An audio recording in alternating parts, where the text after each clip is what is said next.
Welcome to The Explainer. I am so thrilled you're joining us today because we are diving headfirst into the incredibly chilling account of the eternal century of the Lost Forest. You know, right off the bat, this isn't your standard run-of-the-mill ghost story. It's actually a deep, genuinely terrifying look at a military deployment that digs up the lingering trauma of a completely forgotten battle. We're talking about what happens when the past literally refuses to stay buried and the intense psychological toll that takes on the people forced to unearth it. So let's just jump right in by starting at the very end, with the exact terrifying whisper that haunts the surviving narrator every single night. Hold position, soldier. Just imagine hearing that, clear as day, right next to your ear while you're lying frozen in your own bed at home. That is the daily, inescapable reality for our survivor right now, and it shows us immediately that the horror absolutely did not stop the moment they finally made it out of the trees. The mission followed him home. Which brings us to this incredibly profound observation from the account. War changes men, but no one told us what it leaves behind. Wow. I mean, that perfectly sets the stage for the whole shebang, doesn't it?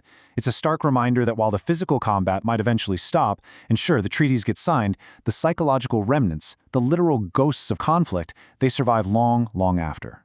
It turns out the true horror isn't always the enemy standing right in front of you. Sometimes it's the buried history lying right beneath your boots. So, the squad gets deployed into the dead forest. Now, that name alone implies a total absence of life, right? A place where everything has long since ended. But, as we're going to see, the dead in this particular forest were far from restful. Even before the actual haunting kicks off, these soldiers were dealing with some serious disorientation and intense isolation. Just put yourself in their shoes for a second. You're a highly trained soldier, but you get sent into this unmapped territory where the maps you do have literally contradict each other. You're ordered to secure an outpost, but when you get there, the outpost simply doesn't exist. It's completely gone.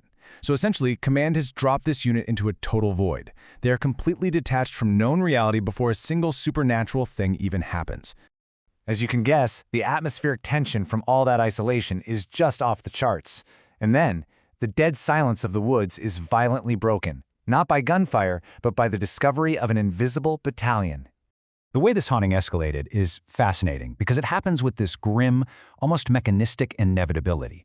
It goes from that blind deployment into the unknown, right into an initial disturbance on night 1 at exactly 3 a.m. Then they make some grim discoveries at dawn, which all culminates in a horrifying confrontation on night 2. And yep, you guessed it, once again at the witching hour of 3 a.m. Actually, that strict repetition of the exact same time, it gives the whole haunting this really unwavering, eerie military precision.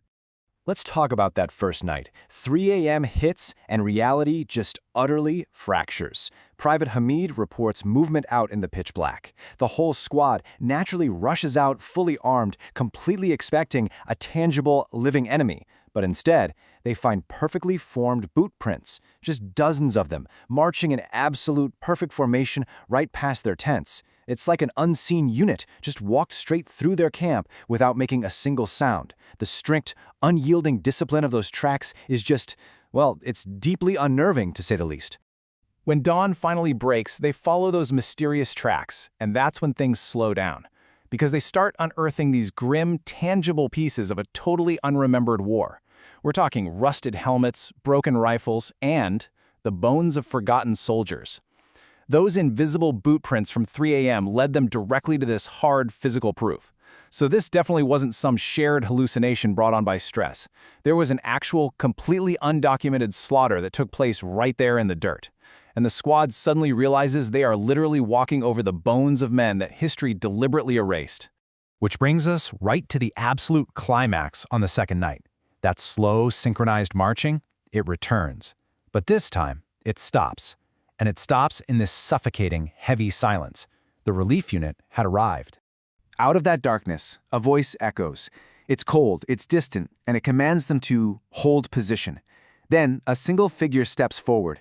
It's a soldier with a cracked helmet and a completely blackened chest. He raises his decaying hand in a crisp, formal salute and just whispers, "Relief unit, you're late." Aw man. Think about that. These deceased soldiers had been holding the line for who knows how many years, just trapped in this relentless purgatory of duty, waiting for a relief unit that literally never came. Well, until now.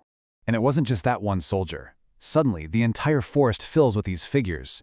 Torn uniforms, completely hollow eyes.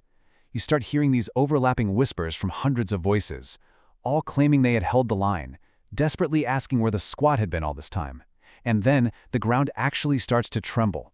Pale, decayed hands start grabbing, pulling and dragging right out of the soil. Shadowy bodies are rising halfway out of the trembling earth. It is just this incredibly horrifying visual. These forgotten men literally trying to drag the living down into their eternal combat. The sheer mass of the undead mixed with that heavy, overlapping trauma. I mean, it was just way too much to comprehend, let alone fight. So, the commander finally screams the only order that makes any sense. Retreat! Fall back! But in doing that, they inadvertently became something else entirely in the eyes of the dead. They became deserters. As the living squad is just absolutely running for their lives, that same cold voice follows them through the trees. But now, it's sharp, it's filled with this profound, echoing anger, just screaming one word, deserters. That synchronized marching starts up again, right behind them, aggressively chasing them out of the forest. The dead were absolutely furious, you see. Furious that the living were abandoning the exact post that they had died to protect forever. They do manage to break the tree line. They successfully escape the forest right as the sun comes up. But the bitter, tragic cost of that escape was immediately clear. Not all of the living soldiers made it back. The dead forest claimed brand new casualties that night, essentially consuming pieces of their own squad right into its forgotten history. But here's the thing. Escaping the physical boundary of the dead forest definitely did not mean escaping the war. For our narrator, the battle had just morphed into a never-ending nightmare. When the survivors finally report these horrific losses, Command denies the whole thing. They officially state, for the record, that there is no lost battalion. No war ever happened in that forest. They completely erase the truth just to protect a pristine military record. But I want you to compare Command's sterile, institutional denial directly against the narrator's daily, inescapable trauma.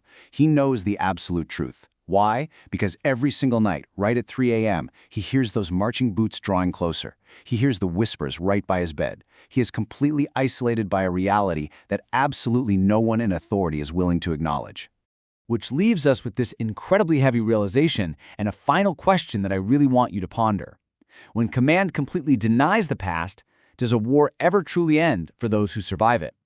It's such a profound look at the permanent scars of battle, the traumatic gaslighting by authority figures, and the tragic fate of those who are entirely forgotten. Thank you so much for joining me for this explainer today. I really hope this deep dive into the Lost Forest stays with you, just maybe not at 3 a.m.